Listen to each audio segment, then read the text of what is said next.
ஆனால் ஸ்கூல் படிக்கும் போதே நான் டைரக்ஷனாக பண்ணணும்னு ஆசை வந்து ஆ 7th படிக்கும்போது. 7th. ஆமாம், ம் 7th 8thலாம் என்னை வந்து டைரக்டர் தான் கூப்பிடுவாங்க. அடே அப்பா. டைரக்டர்வாங்க, டைரக்டர்வாங்க சரி. எல்லாம் இது பண்ணும்போது அந்த ஸ்கூலில் என்னென்ன சார், ஸ்கூலில் வந்து அந்த நாடகங்கள்லாம் நடத்தும்போது அதுக்கான கஷ்டப்படுறது ரொம்ப கஷ்டப்பட்டு மண்டை உடைச்சு இதை கரெக்டாக பண்ணுங்கன்றது அந்த சொல்லி கொடுக்குறாங்க பார்த்தீங்களா சார், ஆமா. டைரக்டர்னு சொல்கிற ஆமா. அவங்கள ரசிக்க ஆரம்பித்தேன். என்னடா சரி. இவங்கள பரபரப்பாக இருக்காங்க, நம்ம தான் பண்ணுறாலும் அசால்ட்டாக சிரிச்சிருப்போம், இல்லை இது இப்படி பண்ணுங்க அப்படின்னு.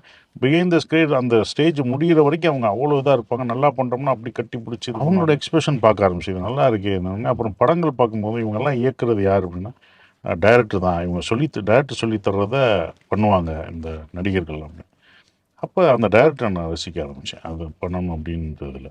அப்புறம் அப்போ அந்த டைம் பாலுமகேந்திரா சார் பேட்டி ஒன்று பார்த்தேன். நான் 9th வரும் 8th 9th எனக்கு நம்புறேன். ஆனால் அவர் ஒரு தடவை சொன்னார், இயக்குனர் யாருன்னு. ஒவ்வொருத்தவங்க இயக்குனரை பற்றி அப்போ தான் தெரிஞ்சுக்கிட்டேன். இயக்குனர்னா அவங்களுக்கு வேறு அதுக்கப்புறம்